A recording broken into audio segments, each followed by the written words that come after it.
Welcome listeners to another short story, The Cave of Ascension, written and narrated by Dustin Morris. This story is designed to act as a prologue for a tabletop RPG game, either a one-shot or even a full-length campaign. It is set in Ad Terro, an American Western-themed world with familiar technology such as coal-driven trains and weaponry like revolver handguns. Magic is not common, but at the same time it is not unknown. Magic healers, for example, play a large role in the few civilizations that are dotted across the desert landscapes. Alchemy is common and regularly mixes small amounts of magic with chemical reactions in order to create the desired concoctions. The protagonist of this story, Winston Sleeper, is a bounty hunter currently dedicated to finding and killing a well-known and evil necromancer known as the Bone Puppeteer. Winston plays the part of the familiar gunslinging cowboy cliché, with a bit of magic use thrown in. And now that we have that background information, let's get into the story. The sweet smell of water in the air let Winston Sleeper know he was approaching a nearby community. Cresting what felt like an insurmountable sand dune, he eyeballed the small town of Oasis below. One side of his mouth raised up in what might have looked like a grimace, his version of a smile. His parched lips split with the effort, causing a rivulet of blood to meander down onto his plaited grey beard. He was truly glad he had reached the town this day, for he had no water left in the skin he wore on his back and had grown bored of eating insects and scorpions. He was also eager to uncover more clues left by the vile elf he had been tracking for the last 2 years, Randall Walther, the Bone Puppeteer. In the last 3 townships, Sleeper had discovered evidence of disturbed grave sites in the local cemeteries, a trend that is somewhat of a trademark for the morbid workings of a necromancer. Licking his bottom lip to clean the blood away, he trudged down the dune and into the town, deciding his first priority would be to stop at the natural water source found at the center. Green plants grew nearby, forming a stark contrast with the monotonous red and yellow sands of the desert. A series of dilapidated wooden buildings surrounded the oasis itself, forming an enclosed ring that made him feel a little claustrophobic after traveling in the vast expanses for so long.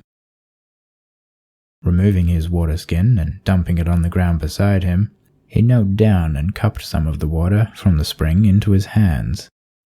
It stung slightly as the multitude of cracks on his palms and fingers were quenched for the first time in 2 weeks. The water did not look clean, and he brought it up to his nose to smell. Its pungency indicated that it had grown stagnant, and on closer inspection, he saw that it contained barely visible mosquito eggs. "That there water is no good for drinking, stranger," an old bald man announced, curiously eyeing Sleeper from his porch rocking chair. The old man smiled, showing fewer teeth than fingers on one of his gnarled hands, and some of those were missing. "You'd best go to see Nancy at the saloon. She's got the town's only purifier in there. I'm sure she'll let you use it for a fair price." He pointed to the only building that didn't look like it was in perpetual disrepair. A sign with a faded picture of a palm tree hung from a post above the swinging door entrance. Sleeper tipped his brown gambler's hat at the old man, picked up his skin, and headed for the saloon. Entering the building, he was hit with the strong, musty smell of badly brewed ale. Near the back wall, a young, slim, narrow-faced woman stood behind the bar cleaning a metal cup with a rag. "Well, howdy, traveller. You look parched. Can I get you a drink?" she inquired, holding the cup up in her hand. Before answering, Sleeper scanned the building, noting there were only 2 men inside, both of whom had stopped their conversation to stare at him. "Water if you could, young lass," Sleeper finally responded, moving over to the bar, making sure to flare his trench coat just enough to reveal Darling and Mistress, his oversized revolvers, to the men seated at the table. "How much coin to fill my water skin as well?" he asked, placing it on the bar while taking a seat on a rickety stool and removing his coin pouch from his belt. She quickly examined the skin, determining how much water it would hold, and replied, "That'll set you back 10 coppers. Sleeper nodded, taking a gold coin out and placing it between his teeth, then searching his pouch for the copper. The young lass couldn't help but watch him while she filled his cup and skin. She probably hadn't witnessed many gold pieces in her years. "You seen any shady types pass through here in the last couple of days?" he asked, placing the coppers on the bar and sliding them over to her. She glanced again at the gold coin, still between his teeth, but forced her gaze away lest he become angry at her for staring. "I haven't seen any strangers come through here in the last 2 months, she answered. Sleeper took the coin from his mouth and began flipping it over his knuckles in a fluid, serpentine motion. Almost desperately, she added, But little Jed was saying something only yesterday. He mentioned seeing a dark figure with a tall hat heading over to the north side of town. Just before sundown, that would have been." Sleeper's eyes narrowed slightly, forehead wrinkled in thought. "There a cemetery that way?" he asked, taking the gold coin and holding it in his hand for her to take. "Yeah, right down past that creepy old coal mine towards the cliffs. You best be on your guard if you want to head that way, though. Plenty of unsavory types, skulking in the shadows, you know?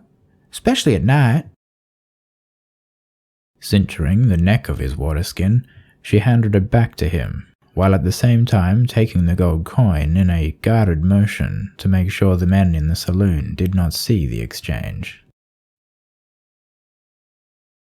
Collecting his skin and mounting it on his back underneath his trench coat, Sleeper rose from his stool, winked at Nancy with one of his almost white eyes, and strode out of the saloon.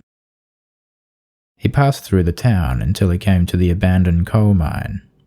Large, metal scooping buckets attached to a massive, 100-foot-tall rotating wheel loomed over him.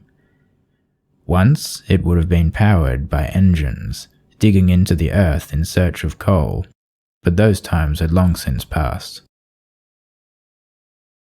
Having keener senses than any normal person, he smelled the scent of freshly disturbed earth not far ahead. Passing through the mine and reaching the cemetery, he saw the source of the scent. Dug-out graves with soil piled neatly next to each one. Just like all the other similar sites he had seen in the past months, the tracks of anyone who may have been here were obscured. Sleeper loosened the drawstring on a leather sack hanging from his belt and plunged his hand inside.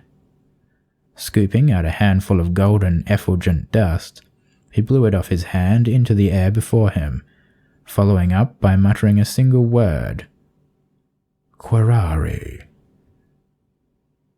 The dust swirled before him, catching the light from the sun and forming tiny eddies until it slowly moved as if by a gentle breeze towards the nearby rocky cliffs. Sleeper followed the luminescent cloud, removing his radiant-infused hand axe that was previously hanging from a loop on the back of his belt and hidden beneath his coat. Reaching the base of the cliffs, he scouted a disused goat trail and began his way up it, making sure to move as quietly as possible. At a point he expected was near the peak of the cliffs, he stopped in his tracks, letting him hear more acutely in the silence.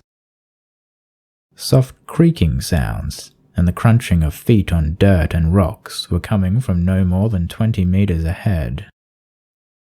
Keeping low to the ground, he snuck quietly ahead until he could see the source of the sounds. 3 animated corpses patrolled the entrance to a cave ahead, each with a varying extent of decomposition. One looked fairly fresh, most of his skin still intact, but with no eyes, and a deep gash through his neck causing his head to hang off to the side, attached only by skin. Another was much older and had no muscles or skin, leaving only yellowed bones exposed to the beating sunlight. The third was not a human, but a large dog with glowing red eyes and green gas puffing out of his nose in time with its breath. Sleeper found this slightly odd. Did corpses need to breathe? Hiding behind a large boulder, he readied his hand axe and took his meteor hammer from his belt, a piece of chain with a spherical weight of forged steel at either end. Jumping into the open, he threw his axe with inhuman force, its horizontal spin impacting blade first with the abdomen of the younger and more intact human corpse. The axe instantaneously exploded with radiant brightness, gibbing the abomination and showering the area with chunks of fetid flesh. In that short time, the skeleton corpse had already started to run at Sleeper with great speed, leaping 20 feet through the air, poised to attack him. Sleeper spun his body 2 times, allowing his meteor hammer to gather speed, spinning with him. Lashing out with one end of the hammer and holding the other, he struck the airborne skeleton in the chest, smashing through its ribcage. Grunting, he pulled the hammer back towards him, this time slamming it straight through the back of the skeleton's skull, letting the hammer fly behind himself. And with no lost momentum, he directed the free hammer from behind him into a brutal overhead swing, aimed at the undead dog charging him. Hideous cracking emitted from the dog's spine as the meteor hammer's steel head buried itself through the back and into the body of the unholy beast, sending splatters of gore across Sleeper's face and clothing. Out of breath, Sleeper was thankful that he didn't have to draw his guns and cause the entire cave mouth to echo with the cracks of his custom-loaded explosive rounds. Wiping the gore from his face, he peered into the cave mouth and could not see much, his vision being sabotaged by the bright outdoor sunlight. Retrieving his axe, he passed into the cave and felt a tingle travel up his arms and to the nape of his neck as he stepped over the threshold of darkness. Regretting his brazen choice, he knew he'd made a mistake, and this was confirmed by a bellow so loud and bassy it shook the very ground, causing cracks to appear in the walls of the cave mouth. Knowing he would soon be swarmed and not wishing to fight an army by himself, he backed out of the cave and hid behind the large boulder from earlier. Slipping a long and thin, serrated ritual dagger out from his boot, he sliced a cut down his left palm and smoothed out a small area in front of him with his foot. Squeezing his cut hand, he formed a ritual circle with his own blood and then pressed his bloodied hand into the center of the circle and screamed, "Venez!" the command word, which was to be used to summon a number of bounty hunters he had made a paid pact with. And here, heroes, is where you enter the story.